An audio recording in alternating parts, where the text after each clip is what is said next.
Vamos a ver cómo nos va, queridas. Vamos a ver cómo nos va con el Wi-Fi. Me tiene impactada que estén pague y pague. Según yo, ni toca. Hola, hola. Hola, Ahora sí tengo audio, ahora sí tengo mucho más señal. Esperemos. Ahí está. Esperemos que todo en Beatriz y, orden. Beatriz y Marcela sí puedan, pues, estar Y tranquilas, Paula, ¿verdad? Estar tranquilas, porque el chiste de las clases, pues, es también disfrutar, no nada más estar con la sufridera. Entonces, déjenme quitar esto, modo de pantalla, y aquí estamos. Ok, entonces, pues ya sabemos muy bien que esta no es clase de las cruzadas. Realmente eso se puede como que solucionar con un documental o con un youtubazo. Ah, gracias, Lorena.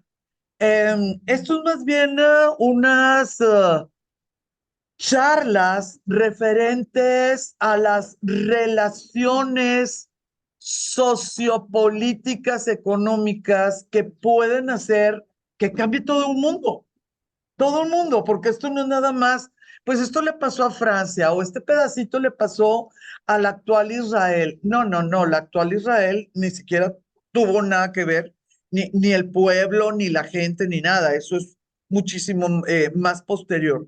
Pero la forma en la que se creó el Occidente sí funciona en este siglo XII y XIII. Por eso, pues es lo que les platico y es lo que trato de como dejar exteriorizar las diferentes fuerzas y cómo se desequilibra y entra un factor extraordinario para ellos, pero bastante normal para la historia de la sociología, y lo vuelve a equilibrar. Llega otro factor y se desequilibra y así camina.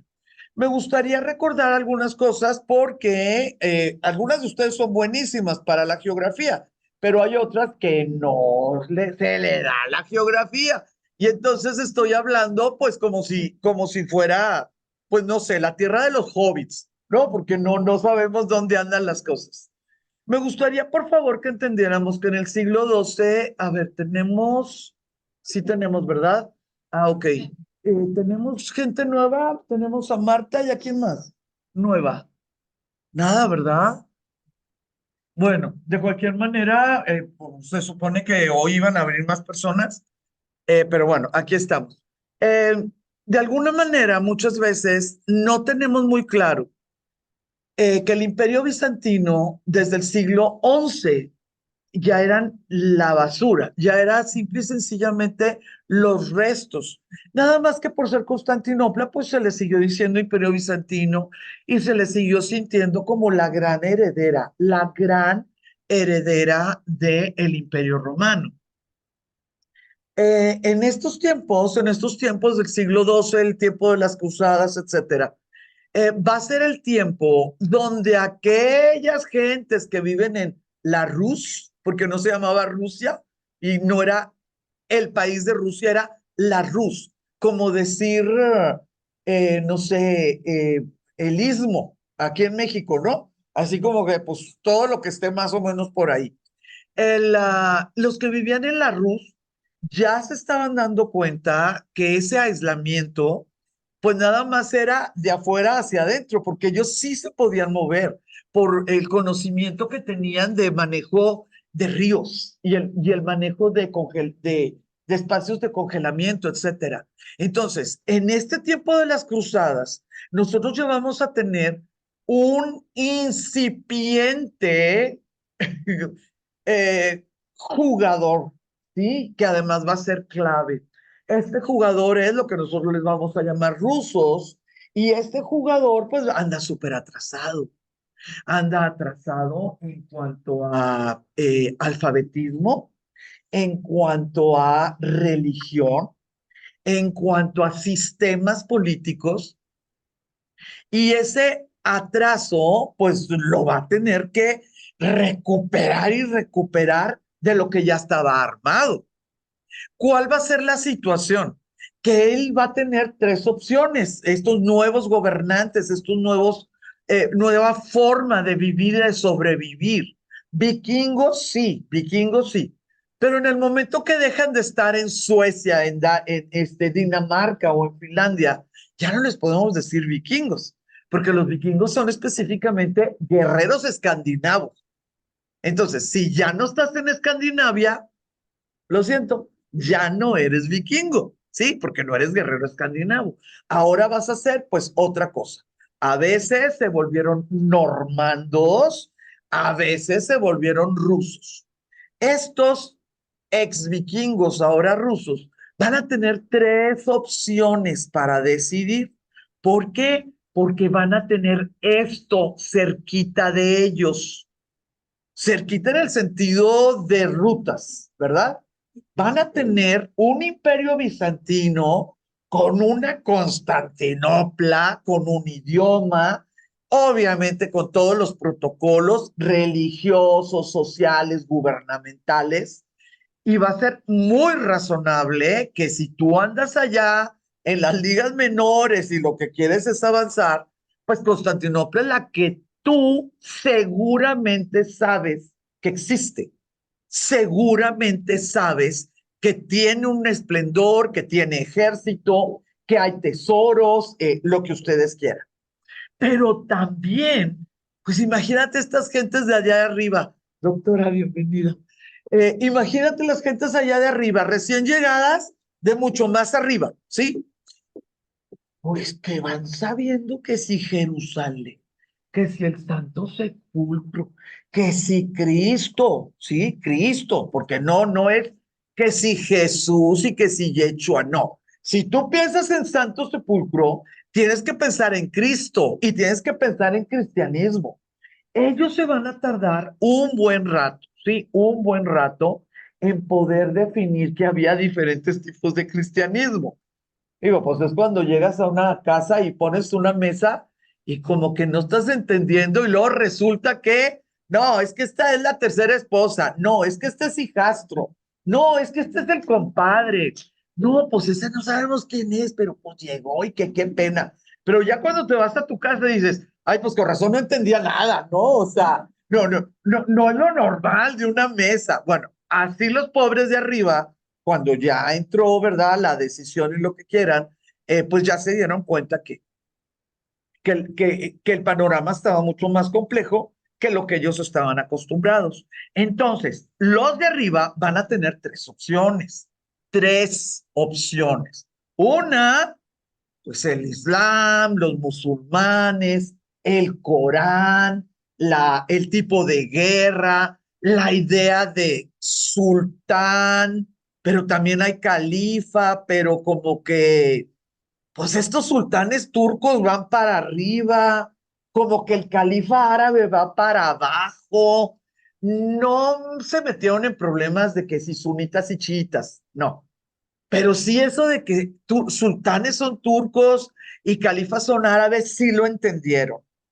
También entendieron que en Constantinopla había un tipo de religión, había un tipo de cristianismo. Y con las cruzadas, pues con mayor razón entendieron, pues que ese cristianismo, pues a lo mejor eran hermanitos de los otros cristianitos, pero a Chihuahua, ¿qué más se llevaban? O sea, la mitad de los tiempos había un cuchillo clavado por la espalda por uno o por el otro. Cuenta la historia que cuando ya trataron de poner orden, pues se dieron cuenta que sí necesitaban una religión unificadora. Es una tontería lo que les voy a decir, pero bueno, es como una manera muy sencilla de explicar las cosas que además tiene, no sé, 1000 años de que se está contando. Dicen que mandaron, ¿no? Emisarios, pues para ver, pues, qué les podía enseñar y cómo se podían hacer las cosas y lo que tú quieras y mandes. Y pues unos fueron a un tipo de cristianismo, que es el católico, otros fueron a un tipo de cristianismo, que es el de Bizancio, que es el cristianismo ortodoxo, y otros fueron, pues definitivamente, ¿verdad?, a conocer a estos musulmanes que eran dueños de las llamadas tierras santas. Y cuando regresaron, pues para ver qué había sucedido, los embajadores que fueron a los espacios católicos en Italia, que pudiera ser Ravenna o Milán o tal vez Roma, si ustedes quieren aceptar, ¿no? Que llegaron hasta Roma, le dijeron a los gobernantes, es mito, entonces no hay nombre, ¿sí? Le dijeron a los gobernantes, pues está difícil, pero si nosotros nos ponemos vivos, sí podemos. Ay, ¿qué pasó? ¿Le faltó silla? Ah, mira. Si nos ponemos vivos, hasta podemos rellenar nuestras arcas. Porque allá en esta tierra de este Cristo, tú pones la mano así y alguien te tiene que dar dinero. Si tú eres monje, si tú eres sacerdote, si tú eres quién sabe qué, con que traigas faldas largas y pones la mano así, alguien te tiene que dar dinero. Entonces, obviamente esto lo tuvo que haber inventado alguien que no era católico, ¿verdad? Entonces, no te vas a estar echando tierras a esto. Llegaron los siguientes, que fueron los de los espacios musulmanes, y no le contaron tanto ni usaron tantas palabras. Le dijeron, nunca, nunca vamos a poder ser musulmanes, bueno, pertenecer al Islam, porque no toman alcohol. ¿Cómo vamos a estar sin vodka? ¿Sí? ¿Cómo es posible?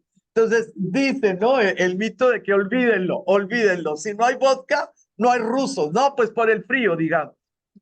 Pero dicen algo muy hermoso. Dicen que cuando llegaron los embajadores, que sí habían llegado a Constantinopla, pues porque había una relación muy, muy clara, comercial y pues las rutas, etcétera, dijeron, definitivamente tenemos que aprender de ellos. Porque nosotros entramos a su iglesia más importante, que en ese tiempo pues todavía era Santa Sofía, ¿sí? Fíjate que ahora sí mi querida Mónica, nos faltan sillas. Por favor, qué pena. Ok, no sé, tres, seis. Le dije que me pusiera más y me puso seis de menos. Seis de menos. Ok, no pasa nada. Eh, los terceros embajadores habían visitado Santa Sofía, que en aquel tiempo, por supuesto, era la máxima iglesia cristiana en el momento. Estamos hablando de tal vez siglo XI, tal vez XII, tal vez XIII, cuando surgió esta idea. Y llegaron, pero bien contentos porque habían encontrado la solución. Y el gobernante de la Rus les dijo, bueno, pero ¿por qué están tan seguros? Es que cuando tú entras a su iglesia, es como si entraras al paraíso. Entonces estamos hablando construcciones que ellos no existían, luces, juego de luces que ellos no manejaban, cantos, ¿verdad? Pues estamos hablando de baja edad media o edad media plena, y estamos hablando de otro tipo de organización. La iglesia ortodoxa en la actualidad pues se llama griega. En aquel tiempo no se le llamaba griega, ¿verdad? Tere, no hay silla. Allá. Gracias, Tere. Gracias, gracias. Ay, qué lástima. En la actualidad sí se le llama griega, en aquel tiempo no. Sí se sabía que se hablaba griego, pero el imperio era el imperio de Constantinopla, sí, era el imperio romano de Oriente. Pero fíjense que hay ciertas cosas que se unen unas a las otras. En el momento que la Rus, sus gobernantes y los descendientes de sus gobernantes definieron que el modelo era el imperio bizantino, pues ellos no sabían ni quién era Bizancio, Bizancio, el general que fundó Bizancio, ¿sí? Ni sabían que Bizancio había sido antes que Constantinopla. No, ellos no tenían por qué conocer la historia occidental. Lo que sí sabían era que ellos eran los herederos del Imperio Romano de Occidente. Y era importante. Ese dato era realmente importante. Y pues además de solicitar pues la traducción de la Biblia y que por eso se tuvo que crear el alfabeto y como faltaban sonidos, el alfabeto griego no alcanzó, entonces por eso ellos tienen el alfabeto cirílico, porque tuvieron que ponerle letras que tuvieran los sonidos de ellos, que les faltaban a las personas que vivían de este lado. Además de todas esas cosas, que claro que las vamos a ver despacito porque además son patrimonio de la humanidad, el Día de los Creadores del Alfabeto Cirílico es fiesta nacional en la actualidad y desde hace como 100 años. Pero ellos también se dieron cuenta de la presencia o de la idea, la importancia de un César.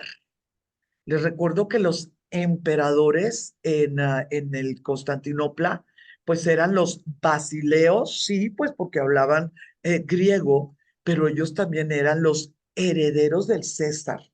Cuando se hacía un poema, cuando se hacía una loa, cuando había una elegía que moría, ¿verdad? El emperador, pues era el sucesor del César. Y los rusos estuvieron muy de acuerdo en cuanto a religión, en cuanto a necesidad de alfabeto, necesidad de intercambios culturales. Al ratito van a empezar a intercambiar rehenes también. Va a haber príncipes de ellos acá y príncipes de este lado allá. Al rato va también a ser esa situación. Pero en el momento que ellos descubrieron el núcleo de lo que significaba el Imperio Romano, ellos se definieron como los futuros defensores. Ellos se definieron como que legalmente, como que el destino los había llevado a ese punto para que en un momento determinado, porque ellos vean el tamañito del imperio en el siglo XII, ellos veían que musulmanes, llámese turcos o árabes, los rusos no tenían por qué saber que los árabes iban realmente de picada, pero musulmanes, turcos o árabes, claro, pero por supuesto que iban a comerse los últimos pedazos del pastel. Hasta los católicos sabían eso, o sea, te mando ejércitos para que no caiga Constantinopla, pero tu imperio, mi querido compadre, te aviso, tu imperio ya está perdido, ¿sí? O en manos musulmanes o las mías, pero tú ya no lo tienes. Eso ya se sabía. Pero fíjese qué cosa tan linda. Con toda esta manipulación, que muy seguramente fue entre algún gobernante que tuvo la inteligencia de oír a su grupo de ministros y oír a este nuevo grupo de eclesiásticos porque pues ellos no tenían un grupo viejo, ¿no? De eclesiástico. Este nuevo grupo de cristianos creados en un mundo bizantino, en un mundo griego, pues ellos se autodenominaron los siguientes sucesores del César. Y por eso ellos tienen zares, ¿sí? Zar. Vienen de T, Z, ¿verdad? AR, César.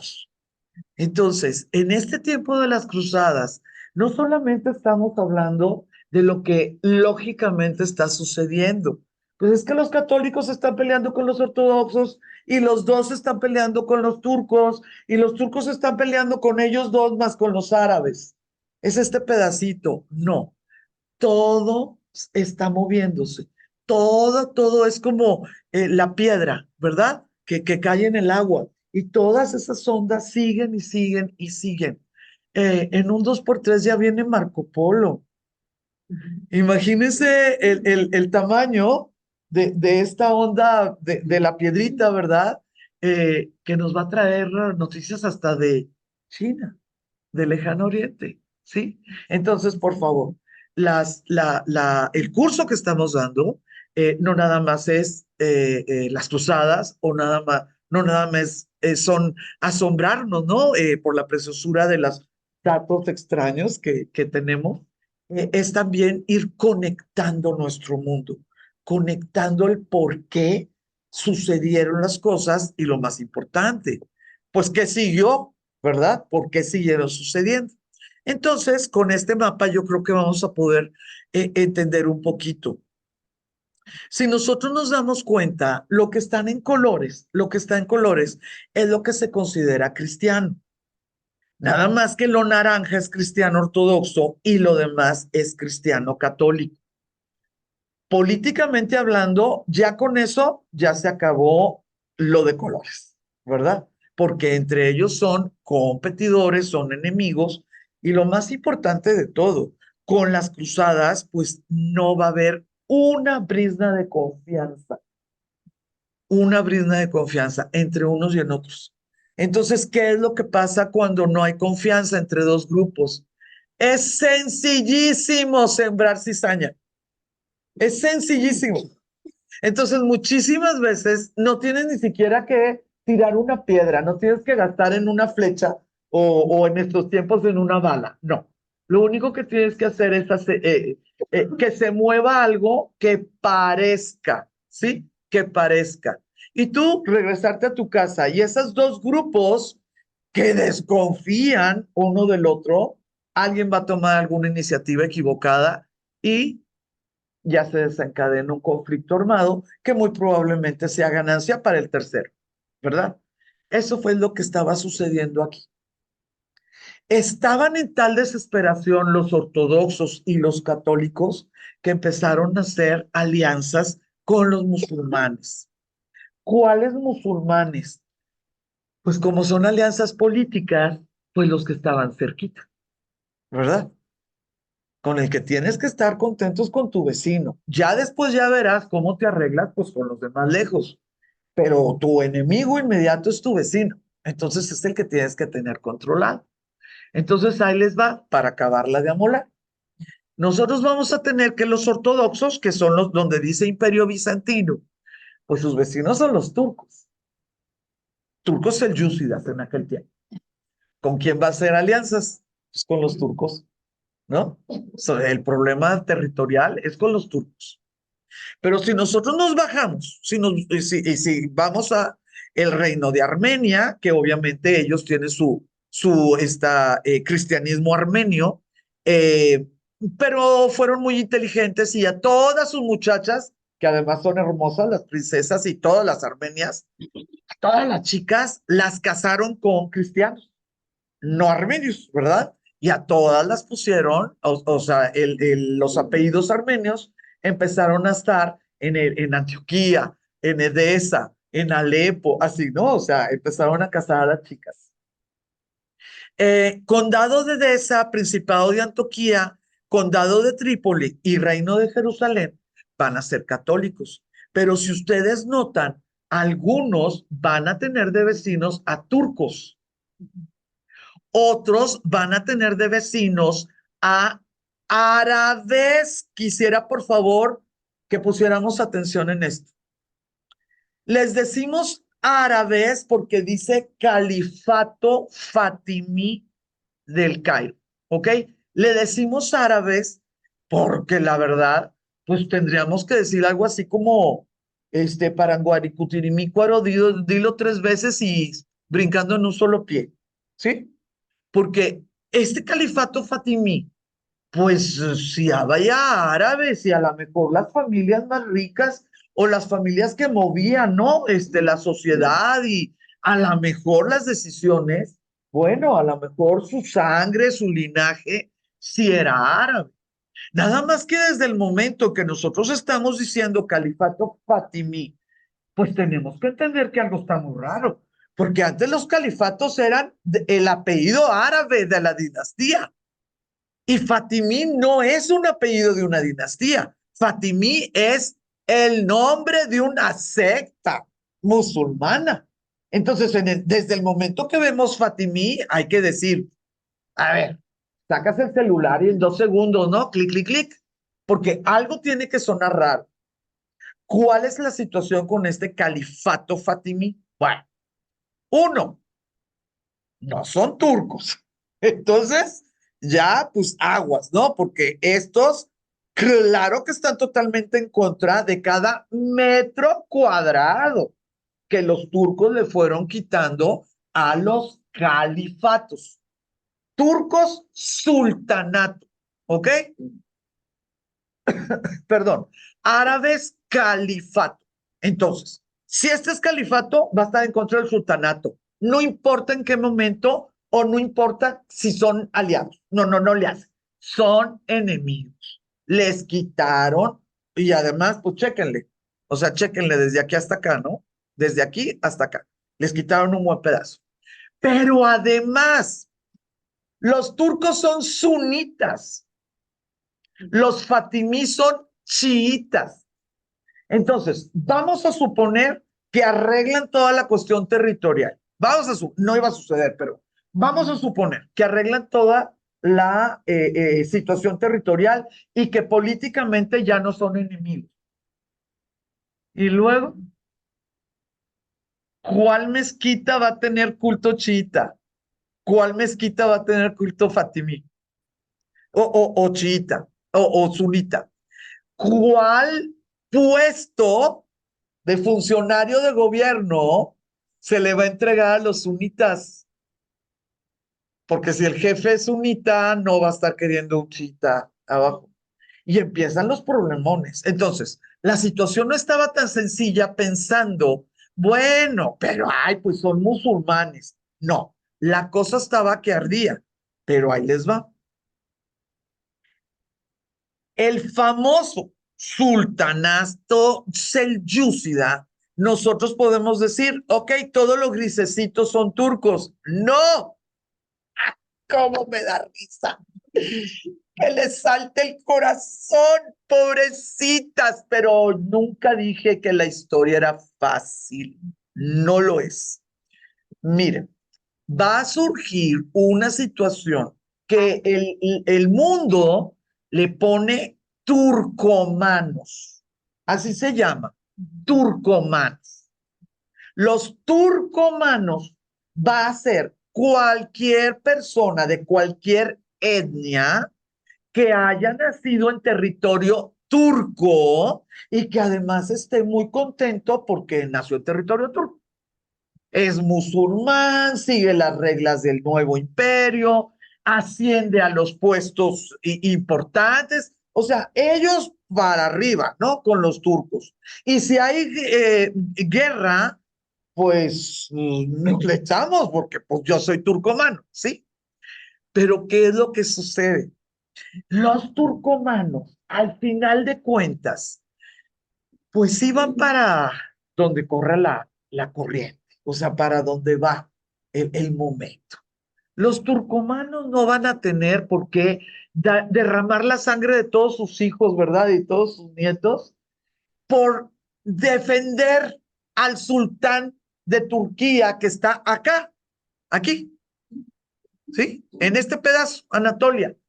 Entonces era muy fácil, pero muy fácil decir, híjola, pues creo que no me van a llegar los ejércitos del mero mero. ¿Qué se me hace? Que aquí en cortito, pues le pido ayuda, pues al que está cerquita. Y resulta que el que está cerquita, pues es árabe,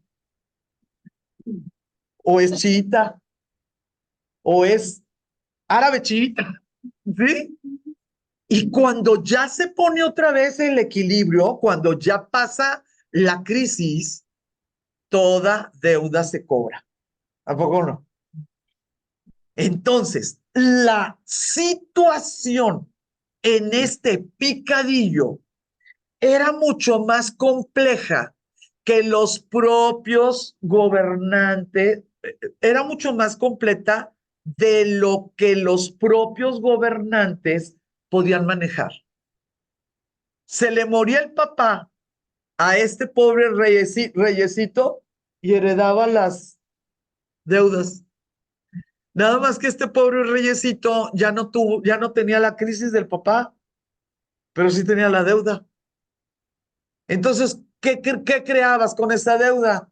Pues ni modo, otra crisis, porque ya no te voy a estar pagando o ya no te voy a dejar que pases por mi territorio sin pagar. Y miren, una cosa lleva a la otra y por eso le llamamos el polvorín. ¿A poco no le decimos que en este espacio nunca pueden estar en paz? Bueno, pues están. Hola, hola. ¿Quién es? ¿Es Antonella? Sí. Mi niña hermosa, me falta silla. La dorada trae 7 meses, ¿cuántos? 5 meses. Ay, adorada. Qué barbaridad. No le voy a agradecer que se dé la vuelta. Yo a los 5 meses yo creo que estaba chillando y comiendo, no sé, una torta de pastel de chocolate con cajeta, algo así, más o menos. No estaba tomando clases. Volviendo al califato fatimí, una de las cosas que por favor, necesito que entendamos es lo siguiente. Los califatos árabes perdieron ante los turcos porque sus guardias imperiales, o sea, las guardias personales o familiares de las altas esferas árabes fueron turcos. Y en un 2x3, la debilidad de esas esferas árabes, pues fue la gran fortaleza, ¿no? De esos guardaespaldas, de esos generales, de esos gente que se estaba entrenando, además de forma gratuita. Y pues simple y sencillamente se volteó. Y por eso se creó pues un sultanato y luego más adelante, les recuerdo, pues un sultanato califato. Eso lo sabe cualquier persona desde el Imperio Romano. Eso lo sabe cualquier persona. Tu general, tu guardaespaldas, si no le pones en su lugar, él es el siguiente emperador. Y voy a hacer un paréntesis. Y al que le caiga, la que le caiga el saco, pues que se lo ponga. Cada vez, a ustedes, con ustedes nunca me ha tocado, pero en algunas fiestas, en algunas reuniones o lo que quieras, que llega una persona que no es amiga mía y por alguna razón viene la persona que le ayuda en su casa y me la presenta y me dice, primero salgo yo que ella. Mis hijos y mi marido saben que nada se mueve en la casa si no es por ella. Entonces, como yo ni las conozco, ¿qué les digo? ¿Y por qué no las has corrido? O sea, no entiendo por qué tú estás en esa posición de debilidad y además me la estás diciendo. O sea, no entiendo. Claro que esas personas siguen sin ser amigas mías, ¿verdad? Este lo, lo, no crean que tengo duda de las razones, pero pues si sucede en la historia, pues ¿cómo lo vas a poner aquí en tu casa? ¿Qué es lo que le pasó al califato fatimí del Cairo? Híjole, que es que estaban bien lejos. Se le vino el mundo encima con esto de las cruzadas, ¿no? Obviamente ellos tienen arriba mar, al lado desierto y abajo, pues un mundo de gente, pero un mundo de gente que no era ni turca, ni árabe, ni musulmana, ni hablaba el idioma, ni lo que quieras. Entonces, pues tuvieron que empezar a agarrar de donde se pudiera. Necesito que entendamos eso, porque si no, no vamos a saber de dónde salió Saladino. ¿Ok? Cuando se empezaron a acabar los grandes pues decisiones de personas que sí de personas que sí traían sangre, ya ven que pues estamos en tiempos donde la sangre pues es la que te da derecho, ¿no? Pues a gobernar o lo que quieras. Cuando se empezaron a acabar esas gentes, ya estaba perfectamente establecida la familia de extranjeros cuidando a estas personas que sí les tocaba. Y se nos empezaron a morir, pues yo cada vez había más guerras, ¿verdad? ¿Y qué sucedió? Ay, pues ya no tuvieron tiempo de buscar a esos que sí tenían sangre y simple y sencillamente se volvieron pues los tutores y luego al ratito los regentes y luego al ratito un autogolpe, ¿verdad? Y te vas a volver pues el máximo. En este caso, pues puede ser califa o puede ser emir o puede ser, depende, ¿verdad? Entonces, si no les platico esto, y ahorita vamos a ver también pues el reino de Jerusalén, pues por más que te pongas a estudiar las cruzadas y la caída de Jerusalén y todo, te quedan como 300 piececitas del rompecabezas de 1000. Te quedan como 300 piececitas en blanco. Y no se trata de eso, no se trata de eso. Entonces, bueno, aquí me quedo con el mapa. Me gustaría saber si tenemos preguntas, aportaciones, si espero que haya mejorado en algo. la percepción de la situación. Dígame, Ana.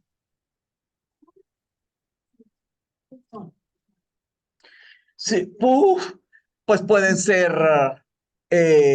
sufíes, pueden ser drusos, pueden ser o cristianos, por supuesto, pueden ser, pues hay bastantes.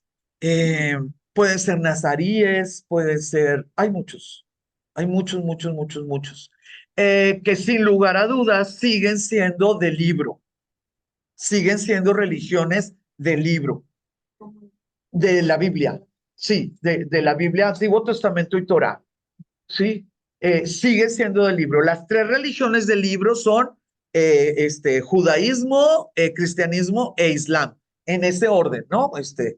Judaísmo, más o menos, su Torá ya escrita desde el 600 antes de nuestra era.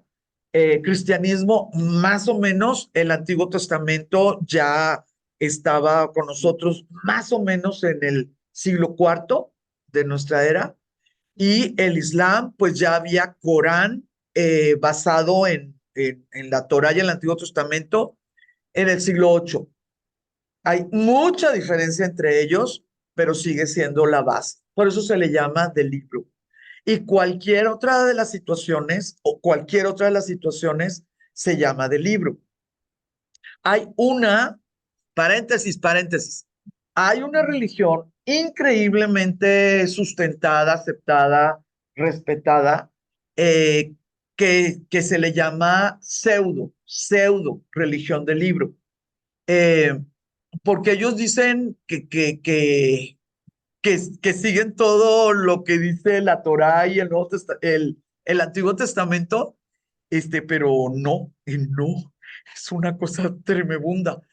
Son los del Jesucristo de los últimos días, Iglesia de los Santos, gracias. Ay, perdón, se me fue. Iglesia de los Santos de los últimos días, más conocido como mormones. A ese se le llama pseudo, porque ellos dicen que su historia parte del Antiguo Testamento, pero todos los demás del libro dicen, ¿y en cuál pedazo dice? Sí, entonces sí se acepta, pero los estudiosos de las religiones pues le ponen pseudo, ¿ok? Dígame. Para que se le llame religión, ¿qué puntos tiene que tener?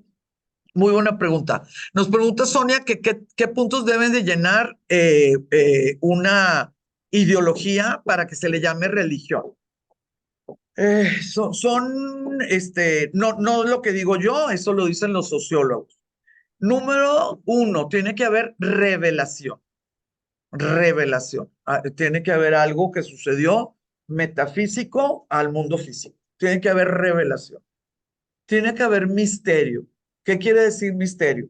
No todo mundo sabe todo, ¿sí? Alguien tiene que saber algunos secretos, pues, de esa revelación, porque, pues, solamente unos elegidos tienen esa capacidad, ¿no? Entonces, revelación, misterio. Tiene que haber escritura, tiene que haber libro sagrado. Entonces, si ustedes me dicen, dije escritura, me equivoqué, tiene que haber libro sagrado. Ustedes me dicen, ay, qué bárbara, y las religiones de los pueblos nativos. Pues si tú le preguntas a la gente, te recita de memoria. Entonces, no es un libro en el papel, ¿verdad? Pero la palabra sagrada es inamovible, que eso es lo que significa que haya un libro sagrado, que la gente sepa lo que esa revelación y esos elegidos, ¿verdad? Pues dijeron hace 500 años, 1000 años o lo que quieras. Tiene que haber rituales establecidos. No puede ser, pues, sálvese quien pueda, ¿no? Tiene que haber rituales, pues. Y las otras dos, pues es como más sociológicas. Tiene que haber trascendencia y cantidad, o sea, y densidad. No se le puede llamar religión a los 18 que se suicidaron en no sé qué ondas. No, o sea, 18 personas no hacen esa situación. La Iglesia de la Luz del Mundo ha sido muy, pero muy, muy inteligente para cubrir. esta situación. Entonces ellos tienen censados y tienen geolocalizados todos sus grupos para que esta idea de la densidad, sociológicamente hablando, nadie se las contienda, ¿sí? Lo tienen muy, muy bien armado. Pero si tú te vas a las cuestiones internacionales, no está, a pesar de que se cumple. Entonces, yo les puedo decir esto, pero realmente, pues tienes que existir para los estudiosos internacionales, no nada más porque te pongas. Blanca, Mandé, ay, Blanca, dígame. disculpa mi ignorancia, No. disculpa mi ignorancia. ¿Podrías decirme en este mapa que nos estás mostrando a qué países corresponden en la actualidad? Sí, con mucho gusto. ¿Ves mi sensor? ¿Ves el sensor moverse o no lo ves? Ujú. ¿Sí ves una flecha blanca moverse? Sí, perfecto. Ah, Sí, muy sí bien. la veo, Ok. sí la veo. Nosotros vamos a tener, es muy sencillo, estamos hablando de todo esto que se llama Anatolia. Anatolia es el 90% de la Turquía actual. Ok, Luego nos bajamos y vamos a tener Líbano, Siria, Jordania e Israel. ok. ¿Sí? Es ese Y pedacito. ¿Mande? sí, Es ese pedacito lo que estamos viendo ahorita. sí, Lo que es la península arábiga, todavía ni te preocupes porque, uff, no sí. andan, o sea, no había separación, eh, Ok, para decirte los países de ahora, ¿no? De Damasco para abajo, pues estamos hablando de península arábiga. ¿Cómo vamos? ok. Bueno, y Egipto, Ujú. claro, ¿verdad? En el califato fatimí. ¿Edesa es Turquía? Déjame ver. El El con, condado ya no, ya no. ah, No sé cuáles pedacitos ya quedan, una parte en Irán y otra en Irak, porque ya estamos hablando de ok, la Mesopotamia, ok. o sea, pedacitos, ¿no? Sí, gracias, Blanca. De nada. Pregunta Magdalena que si la cienciología que surgió de la dianética se considera religión. Fíjate que es una muy buena pregunta. Gran cantidad de los organismos que estudian las religiones no la consideran religión y por una situación muy específica, porque cuando defines religión es la relación del mundo físico con el metafísico a través de un razonamiento de los seres humanos con relación a un ser creador. Síganme preguntando. Pero ¿qué es lo que sucede? La cienciología tiene una relación directa con extraterrestres. Sí, entonces, ¡pum! Ahí se rompe. Sí. A lo mejor en otras décadas va a tener que cambiar todo porque algunas van a estar relacionadas con extraterrestres y otras van a estar relacionadas con inteligencia artificial y van a ser religiones, ¿sí? Pero sí, sí, pero ahorita todavía sí se acepta que es una relación metafísica, físico, humano, creador. Ahorita, ¿no? Ya después, pues ya veremos. ¿Ven por qué son importantes las preguntas? ¿El qué?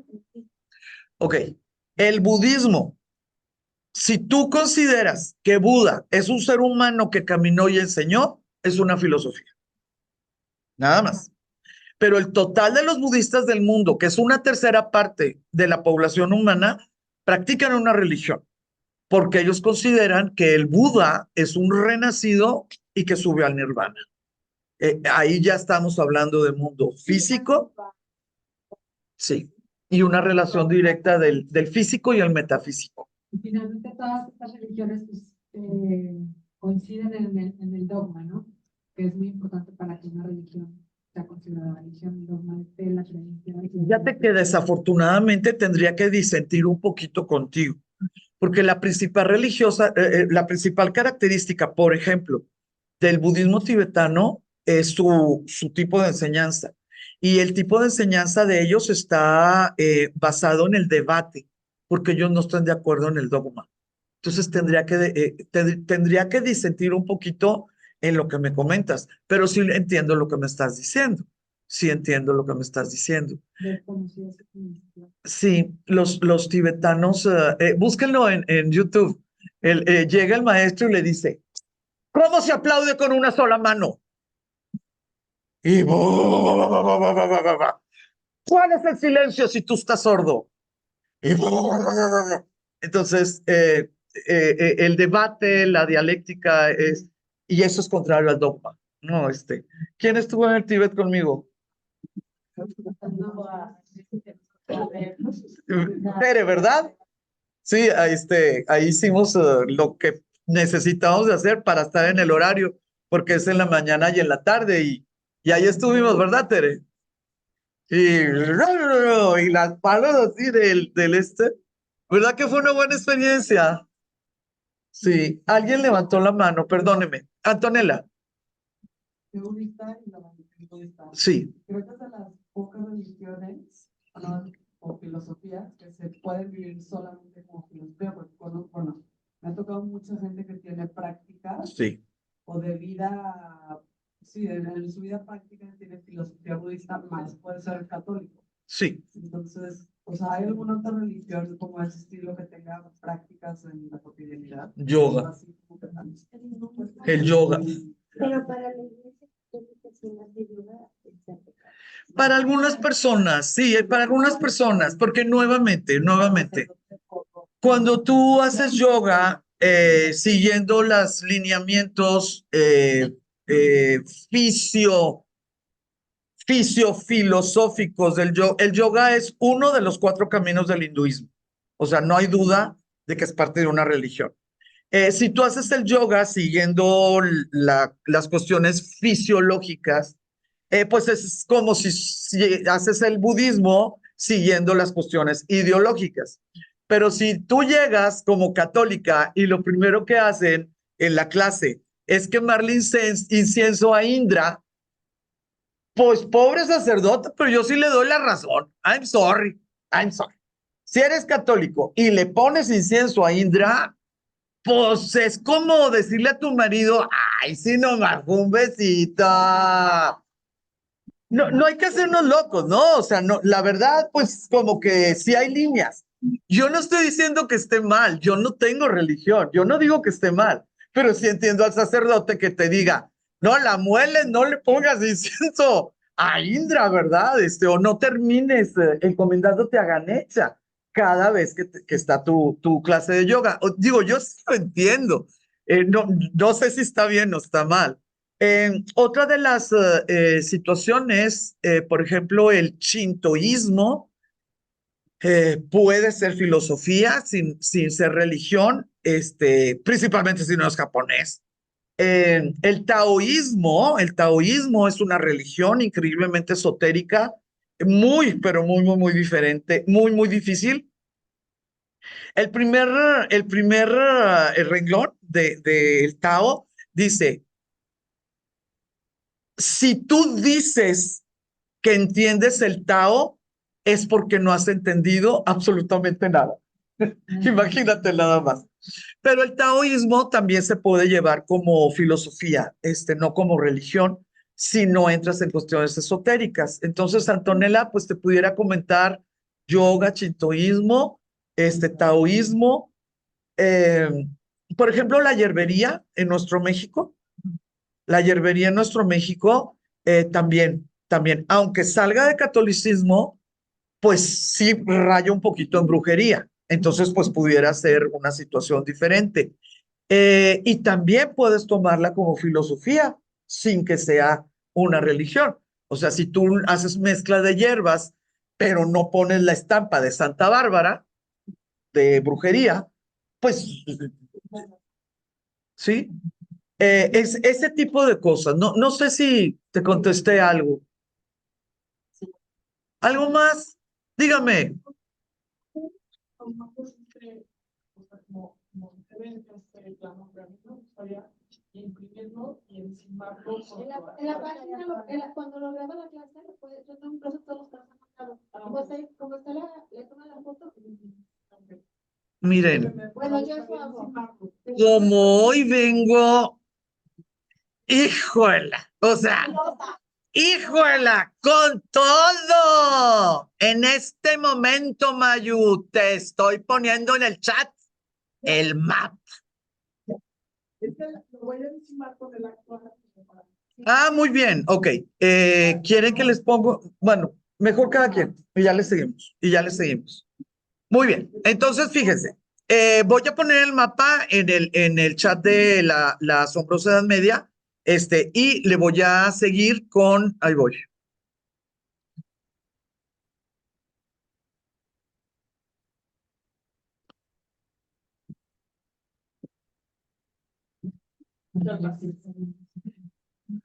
Ok. Vámonos a lo que sigue. Son las 12. Necesitan salir. No las veo aburridas, ¿eh? Ok.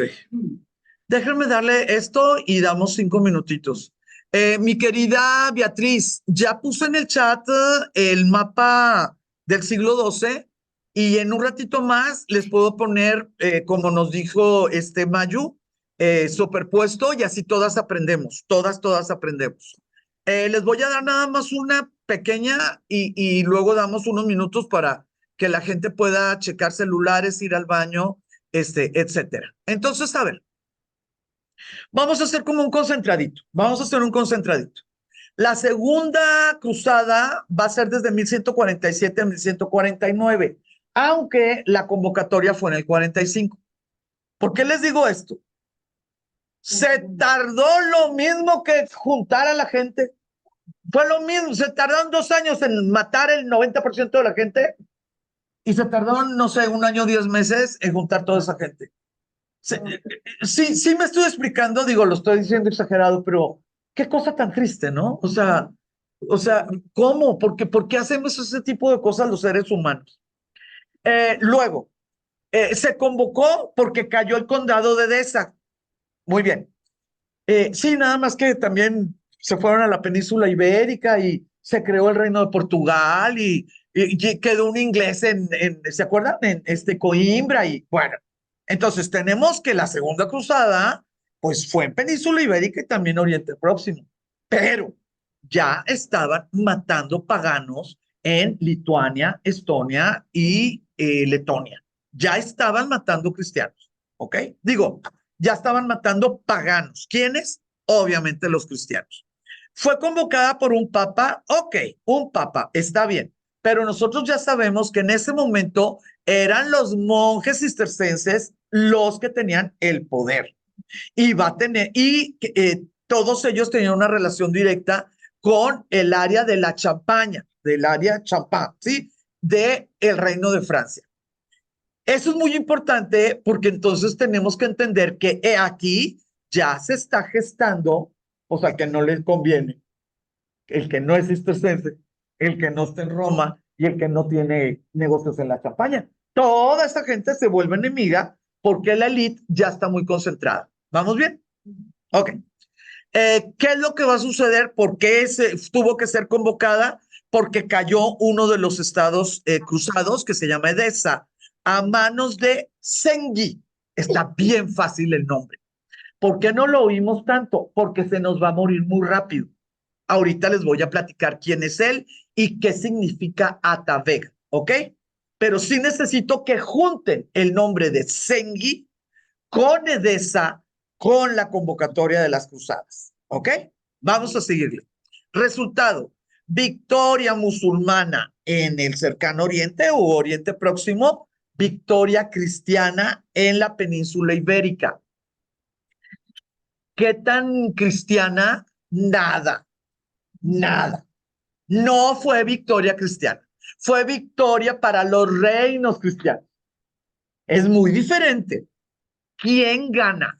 ¿La cristiandad? Claro que no. Ganaron los portugueses y ganaron, bueno, los futuros portugueses, y ganó el reino de León y Castilla. Se hallan en todo el andaluz y los reinos cristianos no le mandaron un peso. Bueno, me disculpo. Sí le mandaron dinero a Roma.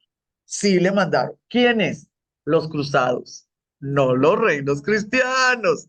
¿Sí? Entonces, no es como que toda la cristiandad estuviera unida. No, no. Aquí es sálvese quien pueda. El que pega una vez va a pegar dos veces. ¿Ok? Entonces, esto de que victoria cristiana en la península ibérica, pues lo van a leer en todas partes. Pero yo quisiera, por favor, que se acordaran de esta clase. Va a ser victoria para los reinos cristianos. Entonces, ya van a empezar a escribir el cantar del mío Cid. Ah, pues oye, si tú tienes a San Jorge y tú tienes aquí sé qué, y nosotros tenemos al Cid campeador, y empieza esta preciosura que se llaman los cantares de gesta, que se empieza la idealización del que da la vida por el rey, no por Jesús, no por el Papa. ¿Ya vamos? ¿Ok? Bueno, voy a seguirle tantitito, tantitito.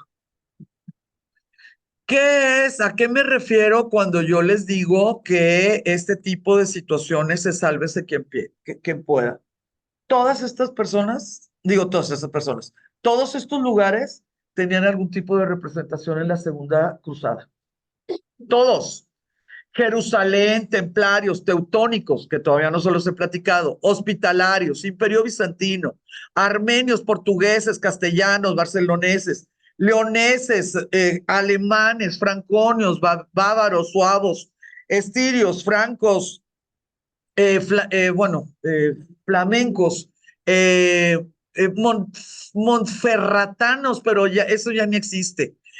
Todo lo que es Saboya, que entendamos por qué va a ser el primer rey en el siglo XIX, alguien que pertenece a esta casa, el espacio de Auvernia, de Lorena, de Borgoña, de Bretaña, de Aquitania, por supuesto, de Provenza y de Inglaterra y Normandía.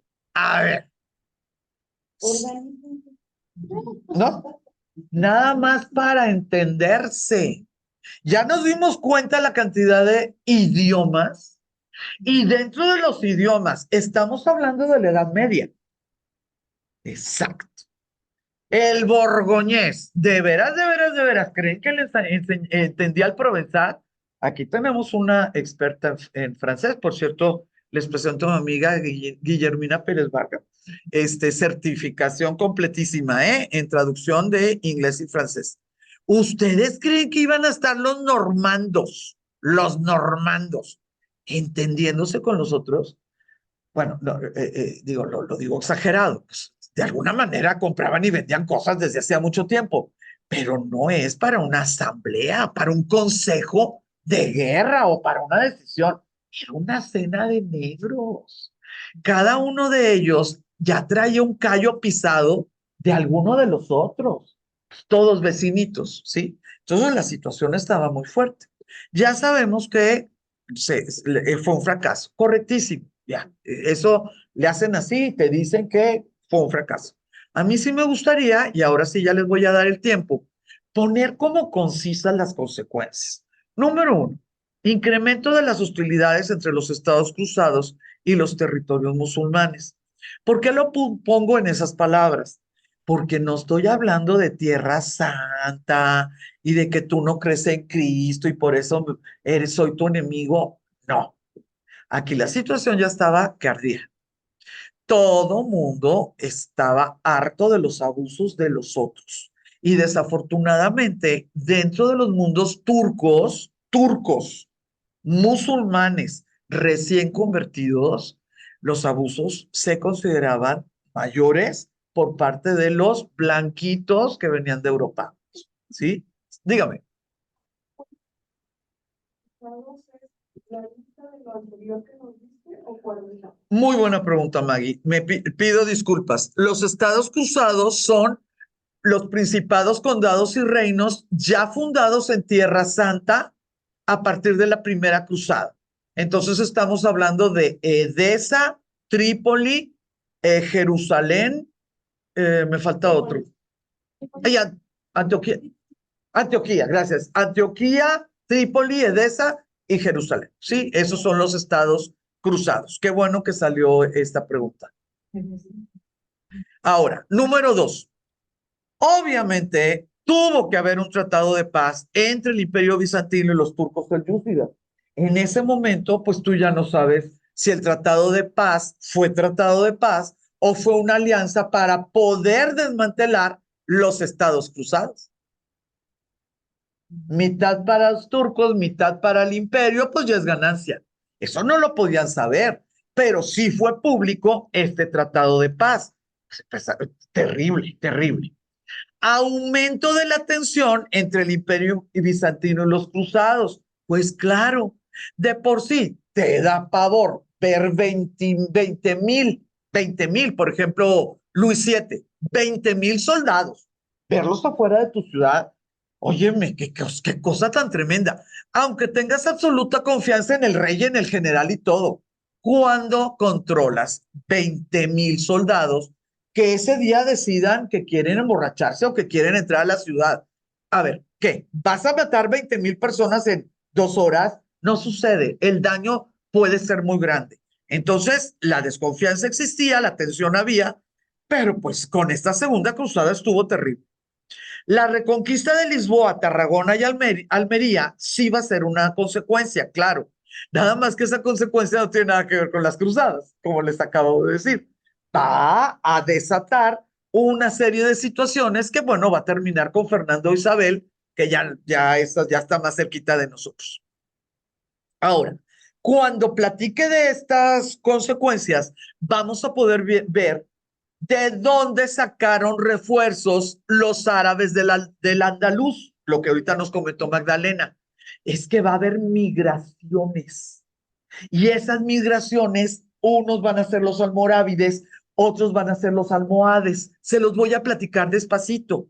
Nada más que esto es un fenómeno que sucedió en la península ibérica. Esa migración, pues sangre nueva, más gente, obviamente con más hambre. Entonces estaban más decididos a que no les quitaran pues lo que acababan de juntar. Esto no pudo suceder en el Medio Oriente. ¿Por qué? Por el picadillo que les acabo de contar. El picadillito. ¿De dónde migraban? ¿Y hacia dónde? ¿Sí? Entonces, el fenómeno de refuerzos, que por eso duró mucho más, pues la guerra de reconquista, no se pudo hacer en lo de las cruzadas, ni por cristianos ni por musulmanes. Y por eso, pues se va a terminar perdiendo por completo, ¿verdad? La Tierra Santas. Esto, el número 6, nadie nos lo platica. Nadie nos lo platica cuando nos dan la clase, cuando nos las dan las conferencias, y de repente debajo de una piedra sale Saladino, el hombre más grande del siglo. No, esas cosas no pasan. Cuando empezó, que si se nos hirieron a Conrado, que Luisito anda muy mortificado porque la Leonor le fue infiel, ahorita les voy a platicar de Melisenda, que Melisenda anda sin querer darle la corona al hijo, así, o sea, todo mundo ocupado en lo suyo y la casa en incendio. Pues de las primeras cosas que se les ocurrieron a los que estaban abajo, pues fue seguirle. Si ya no puedo para arriba, si la cosa está que arde, muy poca agua, muy difícil los caminitos, ¿verdad? Meterme hacia lo que es el este. Si ya no puedo para arriba, si no me voy a ir al Mediterráneo, ¿cuáles barcos? Si no me puedo ir al oriente, ¿cuál agua? Ay, pues me voy para abajo. La lógica dicta eso. Y empiezan los avances hacia Egipto y nadie sabía que había un cachorro de león. Sí, porque pues Saladino también fue chiquito, no crean que nació general. No sabía que había un cachorro de león. Y ese cachorro de león, pues, a la vuelta de 10 años, a la vuelta de 15, pues va a ser un hombrazazo, ¿verdad? Que además, pues va a ser un gran general. Pero sí, por favor, el picoteo, sí, el picoteo a este león, bueno, al papá de este león, al jefe del papá de este león, va a ser como consecuencia de estos problemotas, de estos problemones que tenía, pues todos, sí. Y ahora sí, vamos a hacer un alto, respiran ustedes, les doy luz para que nadie se me duerma. Yo estoy lista para preguntas, pero también agüita, bañito y celular. ¿Está bien? Por favor. Sí, por favor. Y ahorita, ahorita vamos a ver, fíjate, 3, 6, 9, 18. Le dije que me pusiera 24 sillas. Le falla la memoria. Y que estaba lleno. Sí, es que un día llegamos y estaba lleno de los artefactos. Ay, sí, ay, no. Es así como que, oh my God, ¿para dónde arranco? Pero bueno, bueno, bueno, bueno, bueno. Ya, mande. Pero mi pregunta sí general va ahora se convocaban a la cruzada para ir a capturar. ¿Quién la convocaba? Muy ¿El bien. rey, el emperador? Ana Estela, me dices, ¿verdad? Ah, no. Ah, eres Mónica, perdón. Mónica nos está preguntando un poquito lo que es el proceso de la convocación de una cruzada, que obviamente pues es algo muy, muy específico. Y le voy a contestar a Mónica, espero que también les sirva pues a las que están oyendo. Un papa podía salir de alguna de sus catedrales y en la escalera convocar lo que quisiera. ¿Por qué? Porque así se hizo por siglos en el Imperio Romano. Entonces, él podía salir y la gente que estaba ahí, así como Miguel Hidalgo lo hizo, definía, sí, estoy contigo. Ahorita vengo, voy por mis armas, le voy por lonche, ¿verdad? Y pues, ¿dónde nos vemos? Y así empezaba una guerra, ¿sí? Aquí la diferencia, y por eso se llama cruzada, es porque el primer papa, Urbano, que es el primero de los cruzados, dijo, tomen su cruz y sigan. Entonces arrancaron cruces y pedazos de tela y lo que quieras. Y el que me siga tiene absolución total. Esa es la gran diferencia entre cualquiera otras de las guerras que ya había habido. ¿Sí? Pero convocatoria de papas a guerras ha habido por muchos siglos, ¿sí? Ahora, ¿cuál es la diferencia de la magnitud? Que en estas convocatorias se salieron de Roma, hicieron un concilio, primero en Troyes, hicieron otro concilio en Bellalés, y tenían ya apoyo y tenían invitado al rey porque le iban a dar comunión, ya traían el tinglado. Cuando se acaba la prédica, ellos no le decían convocatoria, ¿no? Cuando se acababa la prédica, muchas de las personas ya estaban exaltadas, lo que es el pueblo, pero, y estoy hablando de una manera un poco irresponsable, muchas de las participaciones de nobleza baja ya estaban pactadas, ya le habían, ya antes de la reunión, ya habían platicado, oye, júntale antes porque si tú te vas primero, pues tú agarras primero, ¿verdad? Entonces, pues una noche antes, 2 días antes, 3 días antes, ya había, pues que el tercer hijo del conde, que no le iba a tocar nada, ¿no? El tercer hijo del conde ya traía ahí su grupo. Que el segundo hijo del no sé qué ondas, ya traía su grupito. Y pues ahí estaban en la misa, estaban en la misa ellos. Y en la prédica, pues claro que tomaban la cruz y empezaba la situación. Ahora, la segunda cruzada, ya la gente sabía que podía implicar mucho dinero, mucho territorio. Entonces ya traían pues posibilidades de negociar. Y el colega, porque cómplice suena un poquito sospechoso, ¿no? El colega del Papa, que se llama San Bernardo de Claravaux, eh, él se fue en misiones desde Francia hasta el Sacro Imperio. Él llegaba a una catedral y predicaba y se juntaba el ejército. En la otra catedral, él se fue. ¿Por qué tuvo que hacer ese recorrido? Porque le surgía que Conrado, el emperador de allá, se uniera. Porque el enemigo de mi enemigo es mi amigo, ¿no? Si tú como papa solamente tenías a un rey francés dirigiendo la cruzada, olvídate de tener Roma para ti cuando regresen victoriosos. Tú tenías que tener también al Sacro Emperador para que los dos ganaran y entre los dos se protegiera la península. Entonces, ¿cómo se convocaba? Literalmente a salivazo. Literalmente, así. La gente estaba ansiosa de movilidad y de dinero. Entonces, si tú les decías, vámonos para allá y además de la absolución de los pecados, pues ahí lo que vayas pepenando es tuyo.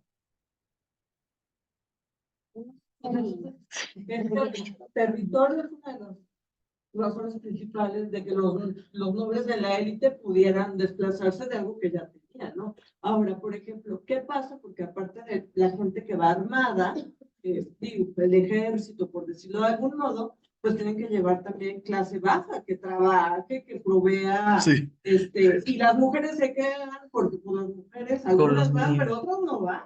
Con los niños, sí.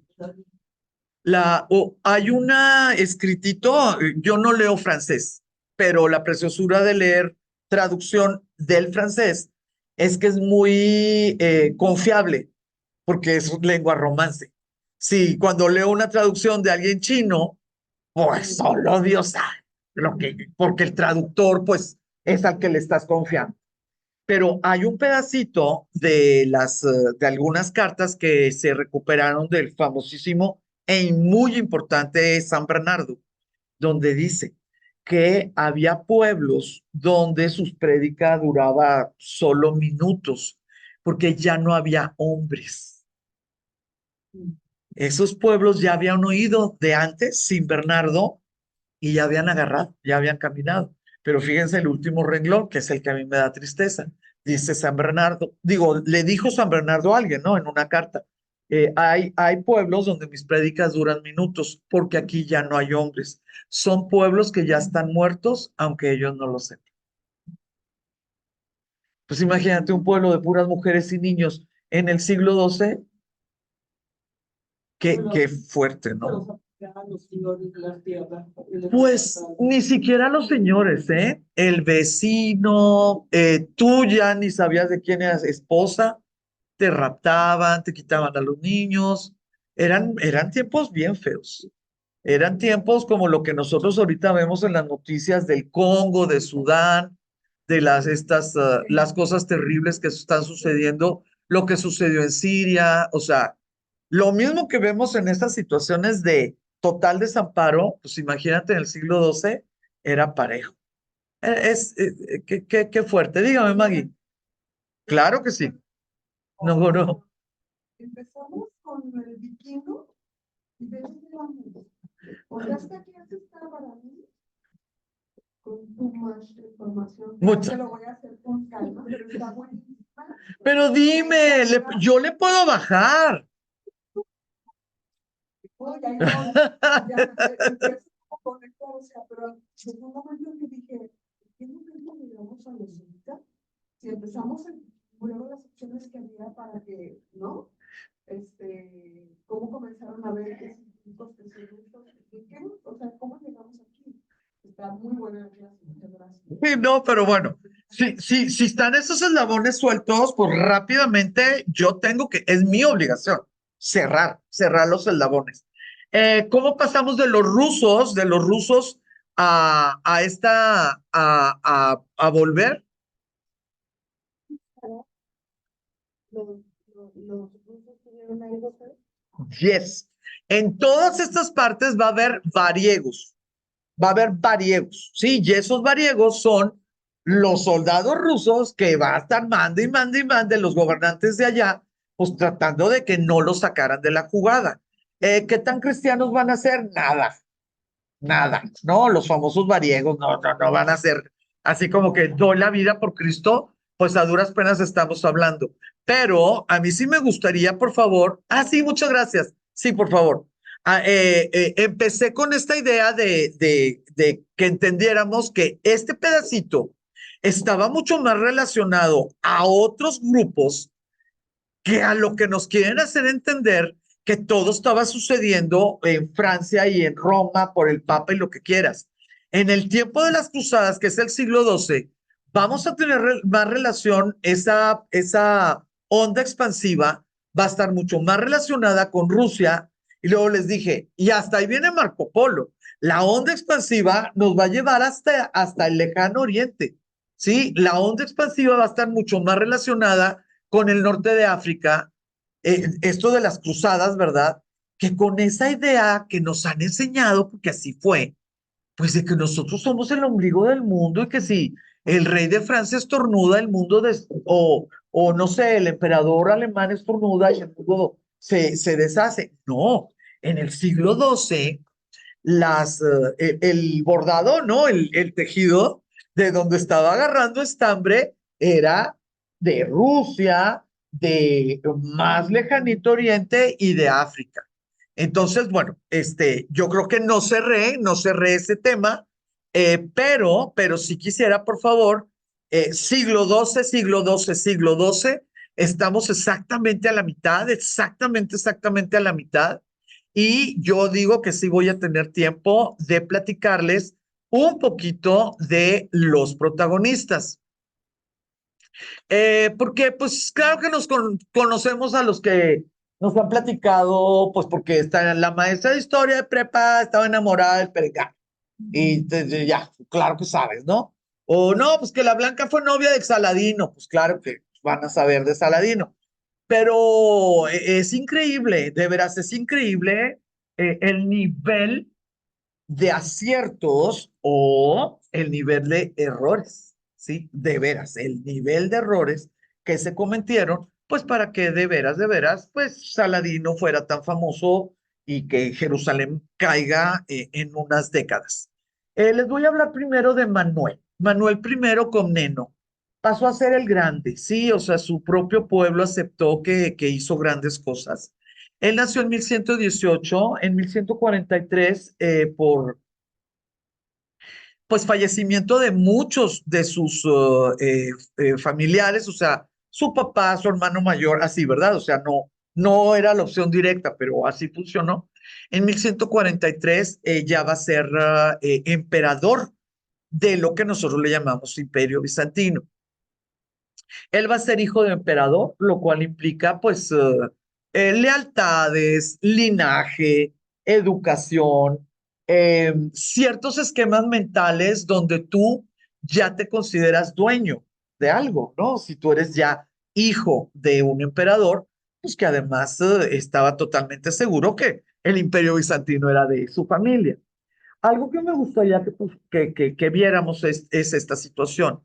Él va a ser nieto de un rey de Hungría. ¿Se acuerdan que Hungría daba los caballos a este? Cuando yo les pongo estas cosas, no es el chismito de con quién se casó o lo que quieras. Es para que entendamos que en el momento que ya al papá de este muchacho Manuel se le ocurrió que era el momento adecuado para jalar una princesa húngara y que el rey dijo que se me hace que sí, ahí nosotros tenemos que hacer un pequeño pausa. ¿Qué hubo? Manuel no se pudo haber convertido al catolicismo. Entonces la muchacha se convirtió a la ortodoxia. La respuesta es sí. Y en ese momento nosotros tenemos que entender qué fácil la política era la que mandaba en la salvación del alma. Al cabo todos somos hermanos en Cristo. No te hagas, hace 2 siglos andabas matando gente por herejías, ¿sí? Y ahorita le dices a tu pobre muchachita, ay, mi reina, pues fíjate que no fue pecado. Pero vas a ser reina. Vas a ser emperatriz. Uy. Ah, bueno. Vas a ser esposa del hijo del emperador. Para cuando llegó la muchacha y se casó con Manuel, se murió uno, se murió el otro y no sé qué ondas. Y ella que iba a ser la noble, llegó a ser emperatriz. Pues hay veces que, Es como si ¿cómo ven? ¿Cómo ven? ¿Eh? Y oye, y sin conversiones, pero de grupos étnicos totalmente diferentes, ¿sí? O sea, aquí también hay una situación muy específica. Religiones diferentes, grupos étnicos diferentes y clases sociales, ¿no? Diferentes, implica una pausa. A ver, ¿quién se está desquebrajando? ¿Quién se está desquebrajando? ¿El que está armando el matrimonio, o sea, el emperador bizantino, o el que aceptó el matrimonio, o sea, el rey de Hungría? En este caso, es raro. Es raro que, bueno, cuando la miseria se junta con el hambre, pues la cosa ya, o sea, ya vale, ya vale. Pero es raro, es raro. Normalmente alguien está aprovechándose de alguien. Y en este caso, el que se estaba aprovechando era el emperador bizantino de en la siguiente generación hacer que Hungría perteneciera al imperio. Y sí sucedió, sí sucedió. Es una tirada, ¿verdad? Es una tirada, pero bueno, Manuel lo logró y sí sucedió. Dígame. Los ortodoxos, La diferencia es una diferencia teológica. entonces, también tienen Cristo. Ah, sí, claro, son cristianos. No, sí, son cristianos. Nos pregunta Aimé cuál es la diferencia entre los ortodoxos y los católicos. La diferencia es una exactitud teológica que en el siglo IV fue teológica. No, nadie se peleó con nadie, nadie mató con nadie, a nadie. Siglo IV.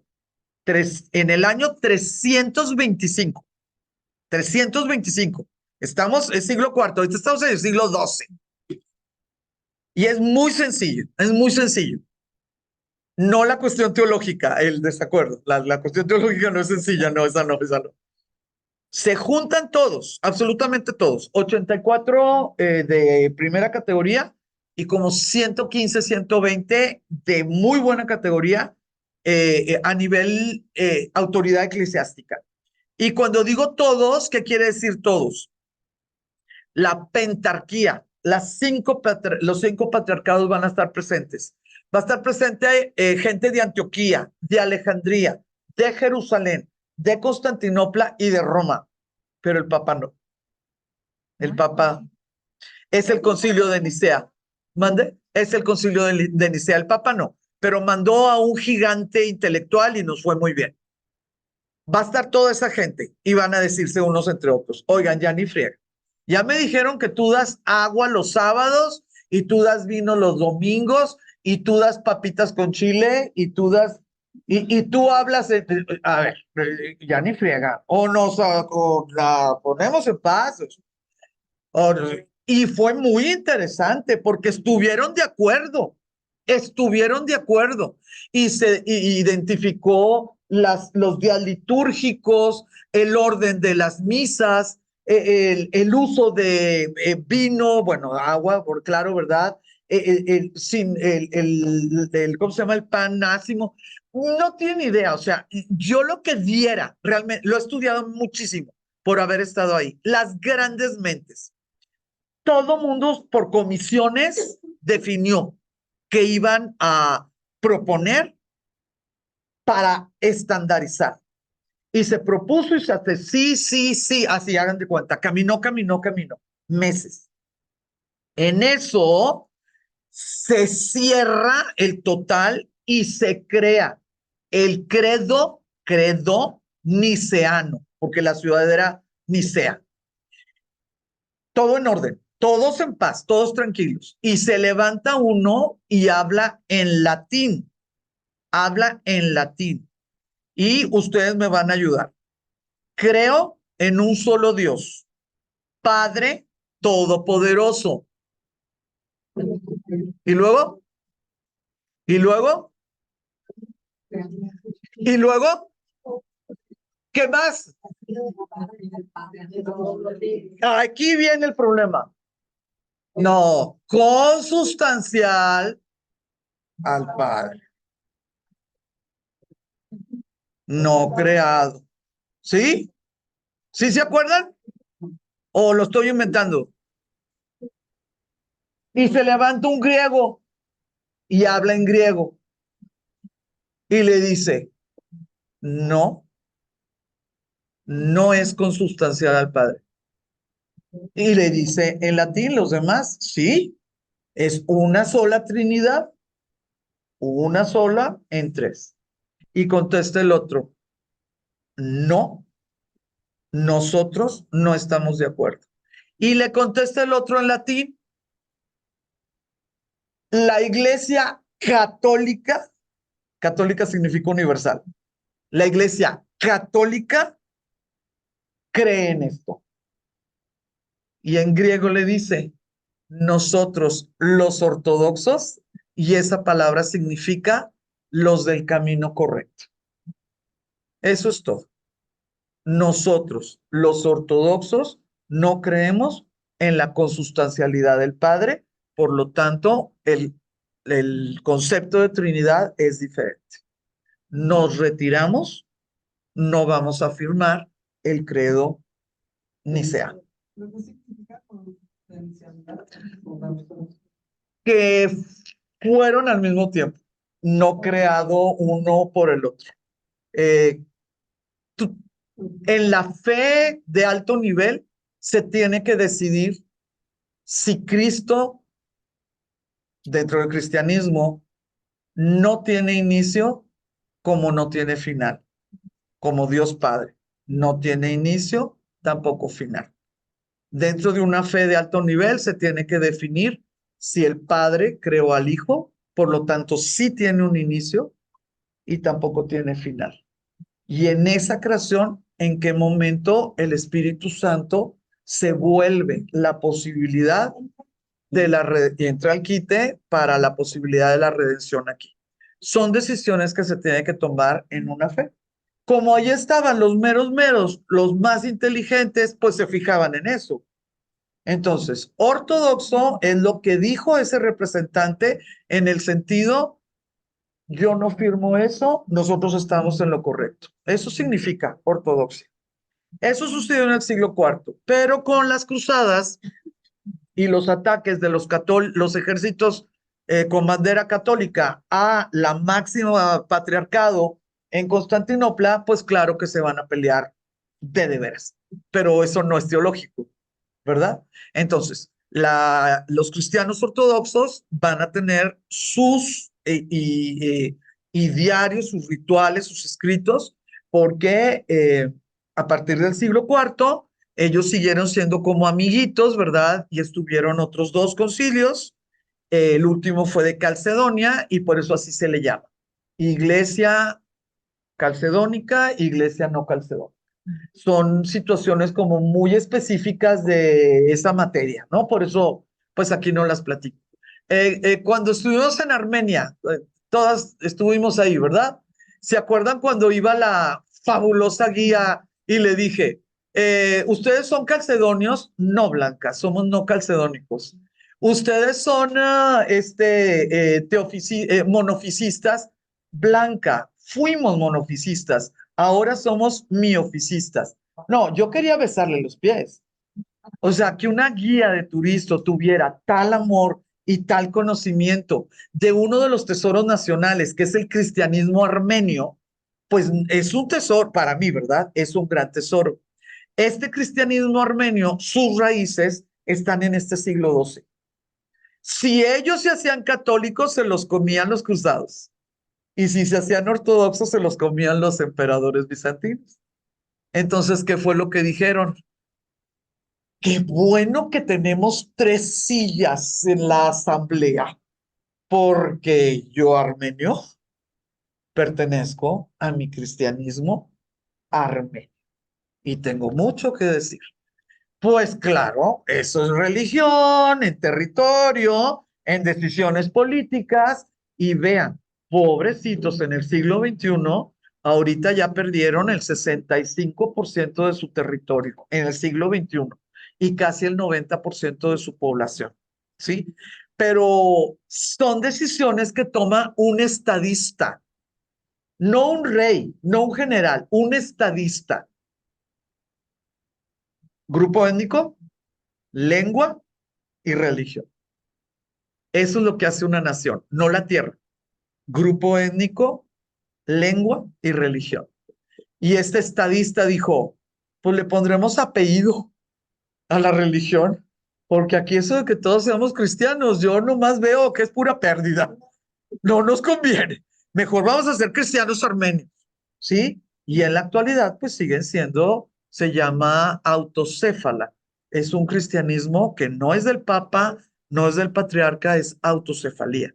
Entonces, por favor, la diferencia entre cristianismo ortodoxo y cristianismo católico, la verdad es teológico. La verdad, la diferencia es teológica. Oye, Blanca, yo siempre que escuchaba que alguien hacía alusión a los ortodoxos, ya sea en el judaísmo, o en el cristianismo, se referían a como la rigurosidad de su religión. Muy ¿Tiene bien. también que ver con eso? Absolutamente, porque ellos dicen que están en el camino correcto. Y como están en el camino correcto, todos los demás estamos equivocados. Okay, pero también como al apego estricto A algo, a algo. En el caso del judaísmo y de la ortodoxia, a lo que están ellos pegados es a un siglo en especial. Entonces, los ortodoxos están pegados al siglo cuarto y quinto. Por eso las barbas, por eso, sí, los ortodoxos griegos, ¿no? Están pegados al cuarto y al quinto. No, nada más, o sea, tú tienes que definir. No, los judaísmos, los judíos ortodoxos, el siglo en el que recaen es medieval, por eso usan sus abrigos negros y por algunos, porque la mayoría es siglo XIX. Los ortodoxos, por ejemplo, de Nueva York, ellos lo que hicieron fue regresar al renacimiento judaico y por eso traen abrigo occidental de lana, porque ellos o sea, ellos no quieren salir de las cuestiones rabínicas del siglo XIX. Ya ven, los que vemos en Nueva York, los chinitos, que eso es bíblico, pero el sombrero y el es una cosa. Entonces, la ortodoxia sí te remite y te encapsula a una etapa de tu religión, cualquier ortodoxia. Pero, por favor, no todas las ortodoxias son fundamentalistas. ¿Ok? No. Y no todas las fundamentalismos son primitivismos. Por favor. Cualquier religión que diga, voy a vivir como vivió Abraham, es primitivista. Sí, voy a vivir como vivió Mahoma, que por eso son las vestimentas de los egipcios, porque ellos se siguen vistiendo como se vestía Mahoma. Voy a vivir como vivió Mahoma, es primitivismo, no es ortodoxia, no es fundamentalismo. ¿Sí? Ya que estamos aquí, pues hay que usar las palabras, ¿no? Sí, si ya existen esas palabras, hay que reconocerlas y poco a poco, pues irlas poniendo en su lugar. Con todo lo extra que te dije, la cuestión teológica, ¿más o menos te pude comunicar algo? Sí, muy bien, muy bien. Ahora, vámonos con Manuel Comnè. Mire, yerno del Sacro Emperador Conrado III. ¿Se imaginan el miedo que significó para franceses y el papado que hubiera un bebito, hijo de emperador del Imperio Bizantino y emperador del Sacro Imperio Romano, pues la situación estaba que ardía. ¿Y quién es el que gana? Pues el emperador de Constantinopla. A ver, catoliquito, ¿qué me mandas? Fíjate que se me está antojando así como que el vinito de quién sabe de dónde se me está. Y así fueron las cosas. Por eso el poder no significa que tengas ejército. El poder no significa que tengas grandes murallas. El poder es que tengas plan B, plan C, plan D. Y muchos de esos planes son los niños que nacen de los matrimonios concertados, porque esos niños nacen con herencias legalmente aceptadas. Y esas herencias, pues pueden ser territorios o pueden ser títulos nobiliarios. ¿Sí? ¿Más o menos? Muy bien, vamos a seguir. Estamos hablando de Manuel I, de la familia Comneno, que era el emperador en Constantinopla cuando la Segunda Cruzada. Ahora, ¿qué tenemos de este señor? Destacó por su carisma y sus victorias militares. Era ambicioso y enérgico, pero se le cataloga como una mezcla entre filósofo y soldado. ¿Cuál va a ser la situación? Al final de su tiempo perdió muchísimos territorios y claro que la historia propia, ¿verdad? Lo condenó. Así pasa, así pasa. Cuando te queda mal alguien, después de 30 años de quedarte bien, te queda mal una vez, somos ingratos, ¿verdad? Los pueblos tenemos esa situación, somos ingratos, principalmente porque tal vez los que están juzgando son de otra generación, ¿no? A lo mejor los que juzgan ahorita, pues no les tocó saber lo que significó hace 20 años, por ejemplo, sacarnos de una devaluación. No sé, yo creo que me estoy explicando. Ahora, una de las cosas que a mí me llamó mucho, bueno, me llama mucho la atención de este hombre dentro de su área mitad filósofo, mitad militar. Algo que me llamó mucho la atención fue que este hombre no a la mala, no dijo se hace y se hace. Le batalló con el patriarca y pues tuvo que regalar un convento, así, o sea, le tuvo que trabajar. Pero fíjense que en el tiempo de él, cuando un musulmán se convertía al cristianismo, se le daba un tipo de catecismo y educación religiosa diferente que a los niños, hijos de cristianos. Y él fue el que exigió que se creara todo un método diferente para que los conversos se enamoraran del cristianismo. Son cosas que elevadas, ¿no? Bueno, eso me llamó la atención a él. Ahora, cuando este pobre hombre estaba sabiendo, o sea, ya sabía que ahí venían los cruzados, también sabía que los normandos ya le habían quitado Sicilia a Bizancio. Entonces él ya sabía que la primer baraja que iba a salir es te cambio paso por Constantinopla si me ayudas con Sicilia. O sea, él ya sabía que iba a hacer eso, pero los de allá también, los de allá también. Entonces, ¿qué fue lo que hicieron? Pues no invitar a Roger, que era el nuevo dueño, no invitarlo a la cruzada. Y Roger así, es que yo quiero ir, es que yo puedo ir, es que yo tengo dinero. Y todos los demás, ay, pues luego te paso la ubicación, ¿eh? Sí, cómo no, sí, cómo no. Porque ya sabían cómo iba a estar la jugada de póker. ¿Sí me estoy explicando? Em, lo de los turcos, bueno, pues claro, eso ya lo sabía que era una amenaza, pero él, ¿de dónde iba a dudar? Si en la primera cruzada hicieron Antioquía, ¿qué?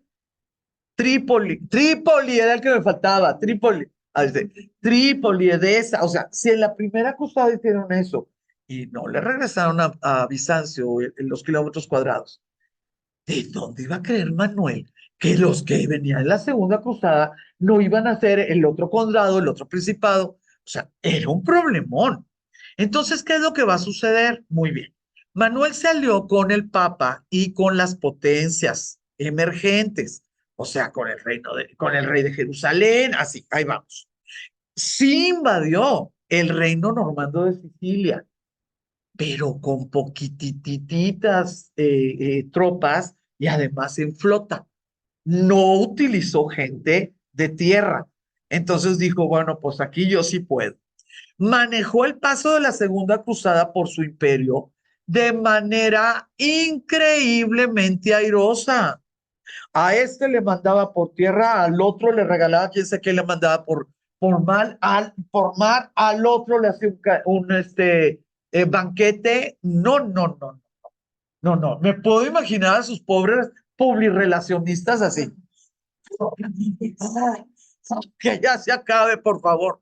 Pero hicieron un excelente trabajo de relaciones públicas. Aceptó las ideas de la caballería medieval, mas no aceptó órdenes de caballeros dentro de cristianismo ortodoxo. No. ¿Se enfrentó a los musulmanes en Tierra Santa? Sí, porque sus ejércitos iban en compañía o guiando a los cristianos católicos. Su reinado supuso un renacimiento económico, militar y cultural del imperio. Pues sí, nada más que él es Faro. El imperio es Faro. Entonces, el imperio bizantino renace y renace cualquier persona que tenga relaciones políticas, comerciales o, claro, ¿verdad?, culturales con ese imperio, ¿sí? Entonces, Manuel I, ¿qué tantos de ustedes se lo sabían? No nos lo platican. Y ellos son los que le ponen aceitito a la máquina, porque hay renacimiento acá y las cosas se componen, ¿sí? Excepto con la bomba atómica. Ahí sí nos falló todo. No, no, no, no. Pues es que el pobre leproso, pues bien chiquito. No, este no es el leproso. Miren, ¿con quién le va a tocar al emperador y obviamente a los cruzados y todo? A Balduino III. Este Balduino III va a ser nacido, crecido, lo que ustedes quieran y manden. Nada más que tenemos una situación importante. Miren, él va a ser nieto de Balduino II. La mayoría de las veces, cuando ustedes vean esto, de que el número sí es el consecutivo, pero no es el hijo, ¿sí? La mayoría de las veces quiere decir que heredó esto por su mamá.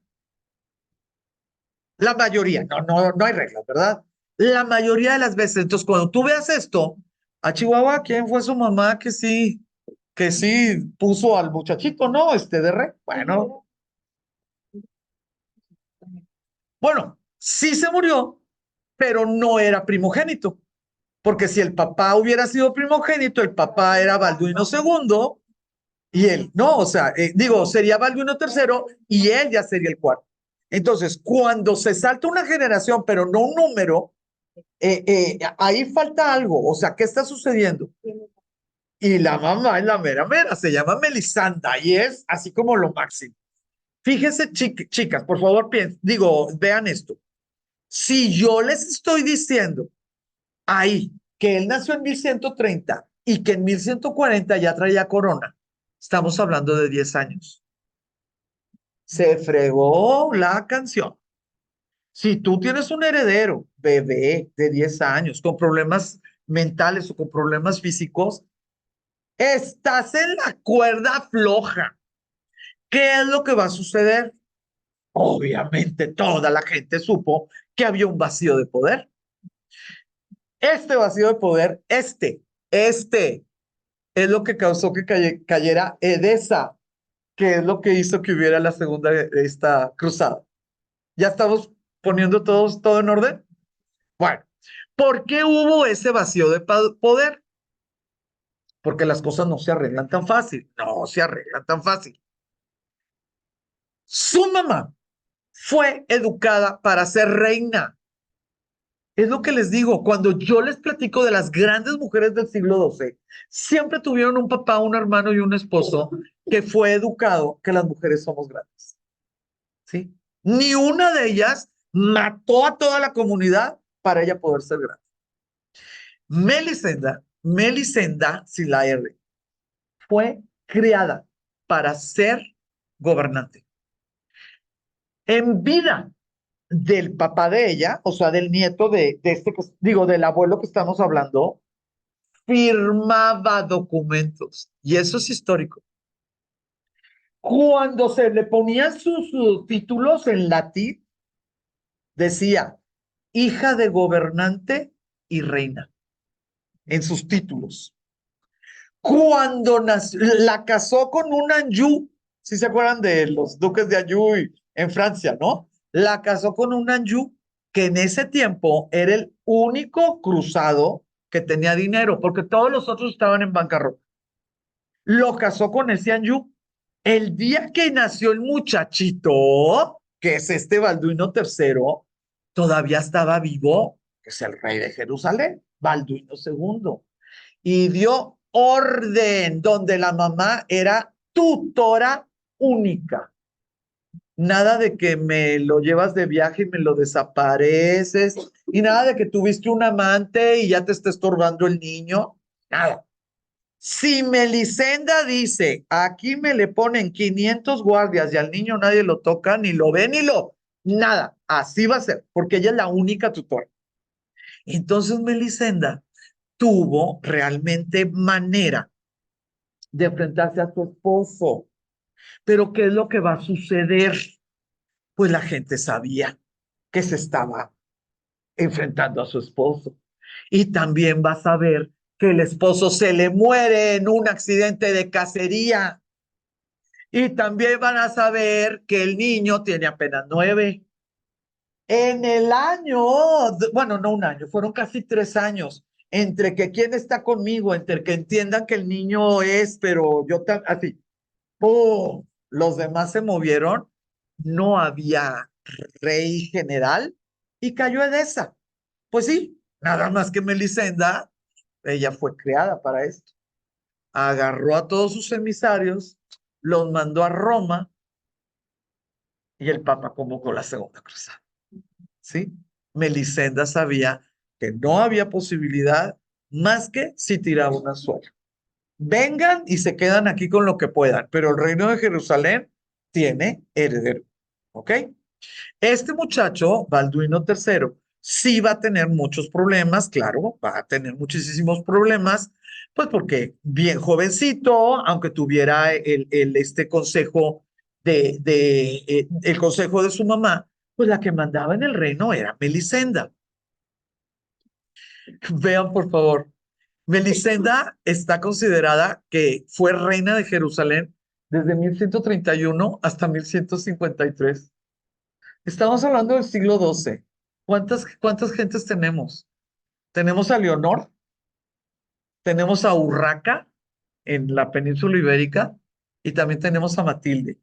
Tan, tan. ¿Habían oído el nombre de Melisenda? Pues pobres mujeres, se las traga la historia. Sí, se las traga la historia. 1131 a 1153.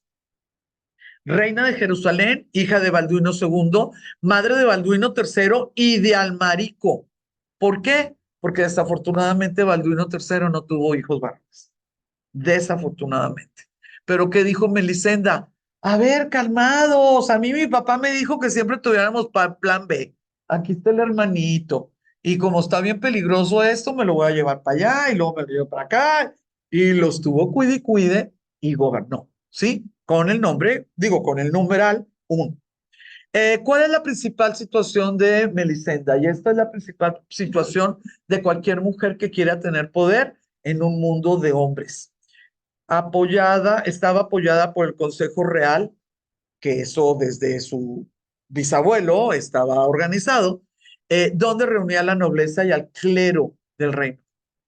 Entonces ella tenía que tener mano derecha para impuestos, custodios territoriales y todo, y tenía que tener mano izquierda para nobleza y autoridades eclesiásticas. Fue una hábil diplomática y gran promotora de las artes. Concedió grandes riquezas, fíjense por favor, yo no estoy diciendo que fuera hipócrita, no, no estoy diciendo eso, pero fíjense que bien pensado. Concedió grandes riquezas al Santo Sepulcro, aumentando así el prestigio de la peregrinación. ¿Sí? Claro. Digo, pues ya que vamos a andar en esto, ¿verdad? Favoreció abiertamente a los caballeros de la Orden de San Juan. Les recuerdo lo siguiente. Los caballeros templarios tienen una relación directa con Francia. Los balduinos son francos, o sea, su sangre viene de allá. El Anjou, la sangre de veras, ¿no? De este rey, Balduino III, viene de Francia. Lo último que le interesaría era que los templarios llegara y le dijera a su familia, muchas gracias por estarme cuidando Jerusalén, ya, ya estamos listos para recibirla de tu parte. Entonces, ¿qué hizo ella? Hospitalarios, amalfitanos, con una relación mucho más directa con el papado, sí, pues territorialmente, que con Francia. Sí, sí, vamos, muy bien. Favoreció abiertamente a los caballeros de la Orden de San Juan, promoviendo la construcción de hospitales. Y esto, bueno, en el día del libro, ya con esto terminamos, logró crear un floreciente scriptorium. ¿Qué es un scriptorium? Los conventos que estaban especializados con iluminadores y transcriptores. ¿Sí? Eso era lo que hacían. Y ahí llegaban personas, pues, con habilidades personales. O sea, este pinta divino, este hace, sabe hacer las pinturas, él sabe manejar pergamino, ¿sí? No papel, no papel, pergamino. Y así se van haciendo. Vivían mucho mejor que los otros monjes, sin duda. ¿Pero era Sin duda. convento? Era, ¿cómo se le dice a los de los hombres? Era monasterio. Sí, eran monasterios. Todos ellos eran monjes. No debía de haber mujeres, no debía de haber niños, no debía de haber lujos, pero siempre había comida, siempre. Y los libros que ellos creaban eran libros uf, demasiados caros. Voy a compartir otra que espero que sí jale, por favor, por favor, por favor. A ver, espérame, calma, pueblo, calma, ya me estoy poniendo nerviosa porque todas ustedes ya se quieren ir. No me griten porque me pongo más nerviosa. Voy. Share, here, there. Y si todo sale bien, también lo van a ver las personas que están allá. Dentro de las piezas más queridas, más admiradas, no quiere. Ahí está. Es que ya es el final. Dentro de las piezas más queridas, más admiradas de lo que es el tiempo de las cruzadas, es el famosísimo Salterio de Melisanda. Este salterio se le llamó así porque parecía, digo, la gente le empezó a decir, pues que era como un instrumento musical, que era algo que daba todo. Son puros escritos y miren nada más la letra. Son escritos y todos este tipo de pinturas con pan de oro. Vean esto, por favor. O sea, es espectacular. Y las placas, no las placas, ¿cómo se llaman? Las portadas están hechas en marfil, tallado en filigrana, ¿sí? ¿Por qué les quería comentar esto? Porque Melisenda, miren, vean esto, vean qué cosa tan espectacular. Melisenda va a heredar de su mamá, una princesa armenia, la responsabilidad de seguir con las estéticas que nosotros llamamos occidentales. Su mamá se lo puso como una meta y lo logró porque era una mujer, pues vamos a decir esta socialité, ¿sí? La mamá de Melisenda. Ella va a ser gobernante de Edesa. Pero, miren, vean, esta es una de las portadas, vean, por favor. Pero si nosotros no hacemos este clic de quién hizo lo necesario para que hubiera la estética occidental y además gastar esta cantidad de dineros para hacer las cosas tan bellas, pues a lo mejor no podemos entender muy bien por qué sigue habiendo estética occidental en donde anduvimos nosotros, ¿sí? Que Armenia, Georgia, ¿sí? O sea, ¿por qué allá sigue la gente queriendo cosas bellas a nivel occidental?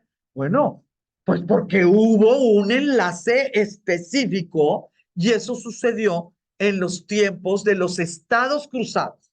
Los occidentales de dinero y de cultura estaban en Medio Oriente.